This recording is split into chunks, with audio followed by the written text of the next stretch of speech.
नमस्ते दोस्तों, seven sense YouTube channel में मैं विकास बोपिनवार आप सभी ट्रेडर्स लोगों का तहे दिल से स्वागत करता हूं। और आज के इस सेशन का हमारा जो टॉपिक है सपोर्ट एंड रेजिस्टेंस को हम यहां पे समझेंगे।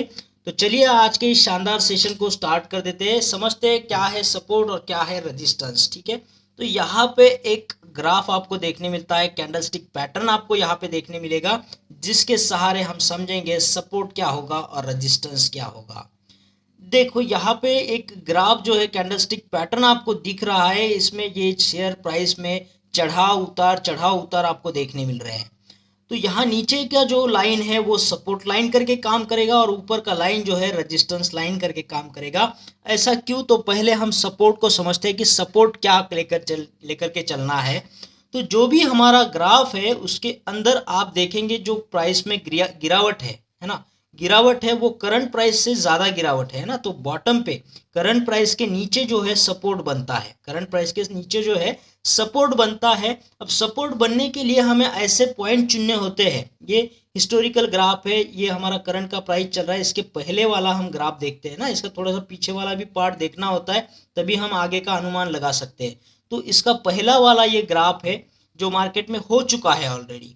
तो उसको हम ध्यान में रख के एक्सट्रीम लोवेस्ट पॉइंट को हमने चुनना है। एक्सट्रीम लोवेस्ट, यहाँ पे देखो एक्सट्रीम लोवेस्ट दिख रहे हैं पॉइंट आपको, ये एक्सट्रीम लोवेस्ट नहीं है, थोड़ा ऊपर है, ये एक्सट्रीम लोवेस्ट। तो ऐसे कम से कम 3 पॉइंट होने चाहिए, ज़्यादा से ज़्यादा 3 के ऊपर चलेगा कितना भी पॉइंट। तो उनको ध्यान में रख करके हमें यहाँ पे एक लाइन खींच लेनी है। ठीक है, एक्सट्रीम लोवेस्ट पॉइंट पे हम ये लाइन खींच रहे हैं, जो लाइन हमारे लिए सपोर्ट करके काम करेगी। इस लाइन को हम सपोर्ट लाइन बोलेंगे। अब इस प्राइस पर क्या होता है, सपोर्ट लाइन के नीचे प्राइस नीचे नहीं जाता है, सपोर्ट लाइन के नीचे प्राइस नहीं जाता है।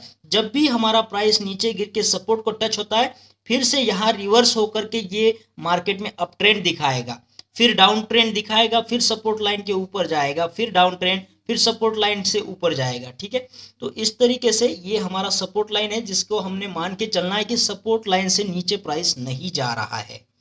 तो इस सपोर्ट लाइन पर ऐसा क्यों होता है कि मार्केट डाउन ट्रेंड से एकदम से अप ट्रेंड में क्यों चला जाता है?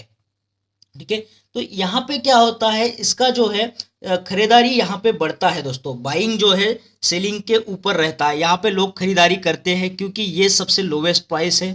ठीक है, सपोर्ट पे जो है सबसे लोवेस्ट प्राइस है, तो यहाँ पे धीरे धीरे पब्लिक का जो भीड़ है बनते जाता है। कौन सा पब्लिक बढ़ेगा यहाँ पे? खरीदारी करने वाला लोग बढ़ेगा, क्योंकि प्राइस गिर चुका है, सस्ता हो चुका है मार्केट, तो सभी लोग यहाँ पे खरीदारी करने के लिए भीड़ करेंगे। और जैसे खरीदारी करने के लिए भीड़ करेंगे, अपने आप शेयर का जो डिमांड है वो बढ़ने लगेगा दोस्तों। अब डिमांड सप्लाई से ज़्यादा बढ़ने लगा है, जितना माल नहीं है उतने की मांग यहाँ पे बढ़ चुकी है दोस्तों। तो डिमांड बढ़ने की वजह से उस शेयर का जो प्राइस है वो धीरे धीरे बढ़ने लगता है ना। तो बाइंग बढ़ी, भीड़ कौन सी बढ़ी? बाय करने वाले लोगों की भीड़ बढ़ी, तो सभी यहाँ पे शेयर्स खत्म होने को आ रहे थे। तो डिमांड बढ़ी है और सप्लाई कम है, तो यहाँ पे क्या होगा, मार्केट में अप ट्रेंड दिखेगा, मार्केट चढ़ने लगेगा, क्योंकि डिमांड बढ़ी है, सभी लोग खरीदारी कर रही है, तो डिमांड बढ़ रही है, तो अपने आप प्राइस बढ़ेगा, प्राइस बढ़ के अप ट्रेंड में चला जा रहा है दोस्तों, है ना। तो यही है सपोर्ट लाइन का यहाँ पे मतलब, कि यहाँ पे खरीदारी करने वाले लोगों का भीड़ बढ़ता है और डिमांड बढ़ती है, इसके लिए सप्लाई जो है कम हो रहा है, डिमांड बढ़ रही है, तो प्राइस में अपने आप अप ट्रेंड दिखने लगता है, और यहाँ पर जाने के बाद हम उसे सेल करके हमारा प्रॉफिट कमा लेते हैं दोस्तों। ठीक है, तो ऐसा हम आशंका लेकर के चलते हैं कि ऐसा ही होगा, क्योंकि ये जो हिस्ट्री है वो यहाँ पे आगे रिपीट होती है। ठीक है, तो ऐसा मान के चलते हैं, लेकिन हमें देखना है कि भीड़ बढ़ी है कि नहीं। खरीदारी करने वालों का भीड़ बढ़ता है तभी डिमांड बढ़ता है और तभी प्राइस अप ट्रेंड में जाने लगता है। तो जैसे ही आपको दिखे यहाँ पे भीड़ बढ़ रहा है, डिमांड बढ़ रहा है, प्राइस ऊपर की तरफ चल रहा है, तभी आप लोगों ने खरीदारी करना है दोस्तों। ठीक है, आप रिस्क लोगे तो भीड़ होने से पहले आप यहाँ पे खरीदारी कर लोगे। अगर आप रिस्क नहीं लेना चाहते तो एक दिन बाद आप खरीदी करिएगा, जब मार्केट में आपको अप ट्रेंड दिखे, यहाँ पे भीड़ दिखे, खरीदी करने वालों का डिमांड बढ़ जाए, तभी आप लोगों ने यहाँ पे खरीदारी करना है, बाइंग करना है, क्योंकि बाद में जब ये अबो चला जाएगा अप ट्रेंड में, तब आप उसको सेल करके अपना प्रॉफिट कर लें। ये तो हो गया सपोर्ट लाइन। अब समझते हैं रेजिस्टेंस लाइन को। Same as it is support line जैसे नीचे की तरफ होता है वैसा ही रेजिस्टेंस लाइंस ऊपर की तरफ होता है। जैसे ये ग्राफ आप देख रहे हो, इसमें हमें क्या करना है, अप ट्रेंड में जो एक्सट्रीम हाईएस्ट पॉइंट है, एक्सट्रीम हाईएस्ट पॉइंट ये एक दिख रहा है, ये एक दिख रहा है, ये एक दिख रहा है आपको, तो 3 या 3 से ज़्यादा होने पॉइंट चाहिए, कम से कम 3 तो चाहिए। तो ये 3 पॉइंट को हमने ध्यान में रख करके इसको लाइन खींचा, तो ये बन गया हमारा रेजिस्टेंस लाइन। अब ये रेजिस्टेंस लाइंस का मतलब क्या होता है कि प्राइस यहाँ तक बढ़ेगा, इसके ऊपर बढ़ेगा कि नहीं बढ़ेगा पता नहीं, लेकिन यहाँ तक तो ज़रूर बढ़ेगा, क्योंकि हमारा हिस्ट्रिकल पैटर्न ये बता रहा है कि रेजिस्टेंस लाइन जो है वो हाईएस्ट प्राइस में बढ़ने वाला चांस है। अगर नॉर्मल मार्केट चल रहा है तो रेजिस्टेंस तक मार्केट बढ़ेगा ही बढ़ेगा। जब आपने यहाँ पे खरीदी किया है तो आपका काम होता है जब रेजिस्टेंस लाइंस के पास जाए तो उसे बेच देना, ठीक है। तो यहाँ पे जब जाता है ये, तो यहाँ पे बेचने वालों का जो है संख्या जो है, गर्दी भीड़ जो है वो बढ़ जाती है। सेल करने वाले लोगों की यहाँ पे भीड़ बढ़ जाती है रेजिस्टेंस पे, उनको पता है इससे ज़्यादा प्राइस नहीं बढ़ने वाला, मेरे को बेचना है, तो सब लोग यहाँ पे भीड़ करेंगे बेचने के लिए। अब सब लोग बेच रहे हैं तो यहाँ पे सप्लाई बढ़ेगा और डिमांड तो किसी को चाहिए ही नहीं, सब बेचना चाहते, तो सप्लाई बढ़ गया है और डिमांड जो है वो कम हो चुका है। अब सप्लाई बढ़ा है और डिमांड कम हो चुकी है, तो ऐसे में क्या होता है दोस्तों, प्राइस में गिरावट आने लगती है। किसी को चाहिए ही नहीं, सभी सेल कर रहे हैं, तो ये प्राइस में गिरावट आपको दिखेगा। तो आपने यहाँ पे सेल कर देना है। जैसे ही भीड़ बढ़ रहा है यहाँ पे सेल करने वाले लोगों का, तो आपने भी यहाँ पे बिना रिस्क लिए बेच देना है, ठीक है। तो आप भी यहाँ पे बेच दोगे, लेकिन भीड़ को देख के चलना है कि भीड़ भी बेच रहा है, यहाँ पे सप्लाई बढ़ रहा है, तो आपने भी वो शेयर को रख के कोई फायदा नहीं है, क्योंकि आने वाले दिनों में वो गिरने वाला है। तो आपने यहाँ पे बेच देना है और आपका प्रॉफिट यहाँ पे बना लेना है दोस्तों, ठीक है। तो यहाँ पे फिर ये नीचे गिरता है ना, तो नीचे गिरता है फिर ऊपर चढ़ता है। तो यहाँ पे आप थोड़ा सा जब देखिए सपोर्ट के पास आप इसे खरीदी कर रहे हो और रेजिस्टेंस के पास इसे बेच रहे हो, तो ये लॉन्ग पोजीशन बना रहा है। और अगर आप उल्टा करोगे, देखो रेजिस्टेंस पे अगर आप शेयर के साथ कुछ करना चाहते हो तो बेचना है, तो अगर आप पहले बेचते हो और बाद में इसे लोअर होने के बाद में खरीदते हो, तो ये शॉर्ट पोजीशन आप ले सकते हो। जैसे हमने प्रीवियस टॉपिक में सीखा है लॉन्ग पोजीशन, शॉर्ट पोजीशन। तो आप सपोर्ट से रेजिस्टेंस तक जब जाते हो तो आप लॉन्ग पोजीशन बना के खेल सकते हो कि पहले लोवेस्ट प्राइस पे इसे खरीदी करो और हाईएस्ट प्राइस पे इसे बेच दो रेजिस्टेंस लेवल पे, ठीक है। या फिर उल्टा करो, रेजिस्टेंस पे आप इसे बेच दो और सपोर्ट पे इसे फिर से खरीदी कर लो, फिर से बाय कर लो, तो ये वाला आपका शॉर्ट पोजीशन बन जाएगा मार्केट में, ठीक है। तो आप इतना समझ लो, रेजिस्टेंस लाइंस के ऊपर क्या है, सप्लाई बढ़ता है, डिमांड कम होता है, इसलिए बेचने वालों का भीड़ जो है बढ़ जाता है दोस्तों, और प्राइस में गिरावट आती है। और सपोर्ट लाइन के यहाँ पर क्या होता है, खरीदारी करने वालों का भीड़ बढ़ता है, वो लोग खरीदी करता है, इसके लिए डिमांड बढ़ता है, सप्लाई कम हो जाता है। किसी चीज़ का डिमांड बढ़ जाए, सप्लाई कम हो, तो उसका प्राइस अपने आप बढ़ता है दोस्तों। अगर सभी लोगों को ब्रेजा गाड़ी खरीदनी हो, सभी लोगों को ऑडी गाड़ी खरीदनी हो, तो वो ऑडी गाड़ी का प्राइस जो है अपने आप बढ़ने लगता है, और मार्केट में सप्लाई कम होने की वजह से उसका प्राइस बढ़ते रहता है दोस्तों। ऐसा ही होता है शेयर मार्केट के साथ में। तो ये रेजिस्टेंस लाइन और सपोर्ट लाइन आप यहाँ पे समझ चुके होंगे दोस्तों। और इसी को मैं एक जोन के सहारे भी यहाँ पे आपको मैं डिस्कस कर दूँ। जोन के सहारे कैसे, देखिए यहाँ पे जब हमने अभी सीखा था रेक्टेंगल लाइन, रेजिस्टेंस लाइन सीखा था और सपोर्ट लाइन सीखा था, तो ये रेक्टेंगल के फॉर्म में है, तो रेक्टेंगल जोन से ये सपोर्ट जोन होगा और ये होगा रेजिस्टेंस जोन होगा। इसे क्या बोलेंगे हम, रेजिस्टेंस जोन, ठीक है, रेजिस्टेंस जोन। और ये रेक्टेंगल की तरह दिख रहा है तो इसे रेक्टेंगल भी बोल सकते हैं, ठीक है। ये दोनों साइड में रेक्टेंगल वाला है, ये यहाँ पे मुझे रेजिस्टेंस लिखना था, तो ये रेजिस्टेंस जोन है और ये सपोर्ट जोन है।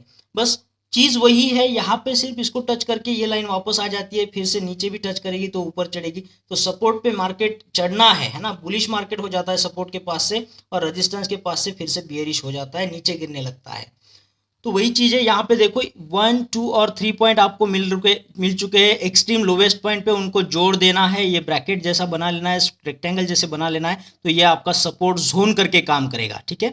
इस जोन में जब आता है प्राइस तो वो सबसे लोवेस्ट प्राइस होता है, आप यहाँ पे खरीदारी कर सकते हो। तो खरीदारी करने की लोगों की यहाँ पे भीड़ बढ़ जाती है, तो डिमांड जो है अपने आप बढ़ जाता है, सप्लाई कम हो जाता है, यानी आप प्राइस चढ़ेगा, आपने यहाँ पे खरीदी करना है दोस्तों, ठीक है।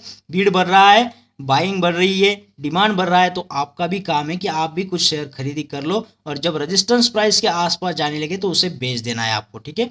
अब इसके अपोजिट में रेजिस्टेंस जोन को देख लो, 1 2 और ये 3 जैसे इनको पकड़ के यहाँ पे आपने ये रेक्टेंगल जोन बना देना है। ये रेजिस्टेंस जोन करके काम करेगा। यहाँ पे जो है लोग बेचना शुरू कर देते हैं, जो भी शेयर उनके पास है वो बेचना स्टार्ट कर देते हैं और बेचने की वजह से यहाँ पे जो है सप्लाई जो है वो काफ़ी हद तक बढ़ जाता। सभी ने बेच दिया तो सप्लाई बहुत है, डिमांड तो कम है, किसी को चाहिए नहीं, डिमांड कम हो गई तो डिमांड कम हो गई, सप्लाई बढ़ गया तो उसका प्राइस धीरे धीरे डिक्रीज होना चालू हो जाएगा, मार्केट में बियरिश पैटर्न आना स्टार्ट हो जाएगा दोस्तों, ठीक है। तो आप यहाँ सपोर्ट पे खरीदी करना है, रेजिस्टेंस पे बेच देना है और अपना प्रॉफिट कर लेना है लॉन्ग पोजीशन बना के, और या फिर रेजिस्टेंस पे आपने बेच देना है, फिर जोन पे आके खरीदी करना है। इस तरीके से आपने शॉर्ट पोजीशन में अपना प्रॉफिट बना लेना है दोस्तों, ठीक है। तो इस वीडियो में आपने रेजिस्टेंस क्या होता है, सपोर्ट क्या होता है वो देख लिया है। देखो सपोर्ट और रेजिस्टेंस में बहुत पोटेंशियल होता है दोस्तों, ठीक है।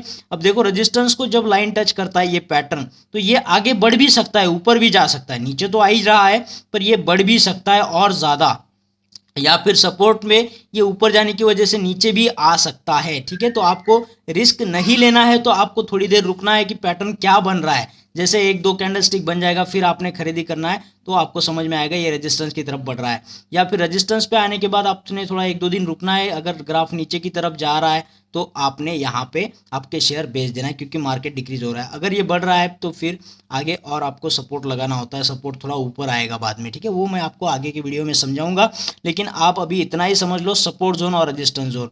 और ये वाला जो हमने देखा हॉरिजॉन्टल टाइप में बना है, ये सपोर्ट जोन हॉरिजॉन्टल है, रेजिस्टेंस जोन हॉरिजॉन्टल में है, तो इसलिए ये हॉरिजॉन्टल सपोर्ट एंड रेजिस्टेंस हुआ। इसका राइजिंग वाला भी होता है, फॉलिंग वाला रेजिस्टेंस होता है, राइजिंग वाला सपोर्ट, फॉलिंग वाला सपोर्ट, राइजिंग वाला रेजिस्टेंस, फॉलिंग वाला रेजिस्टेंस, तो उसे हम आने वाले वीडियोस में देखेंगे।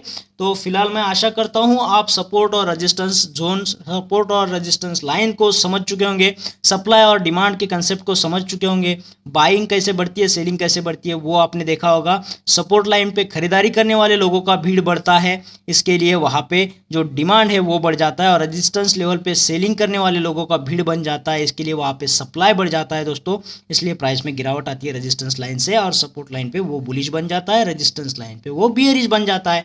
तो ठीक है, तो आशा करते हैं आपको ये दोनों पॉइंट क्लियर हो चुके होंगे और आपको वीडियो देखने के बाद मज़ा भी आया होगा। और अगर ऐसा हुआ है तो इस वीडियो को लाइक करना है, शेयर करना है और कमेंट बॉक्स में कमेंट ज़रूर करना है दोस्तों। तो और उन लोगों से मेरी गुजारिश है जिन लोगों ने चैनल को अभी तक सब्सक्राइब नहीं किया है, चैनल को सब्सक्राइब कर दीजिएगा और उसके बाद आने वाले बेल आइकन को ज़रूर क्लिक करिएगा दोस्तों। इससे होता क्या है कि जब भी हमारा वीडियो आएगा आपको एक नोटिफिकेशन आएगा, जिससे आपको वीडियो देखने का लाभ मिलेगा दोस्तों। तो फिर मिलते हैं एक और बेहतरीन वीडियो के साथ में, तब तक के लिए थैंक यू।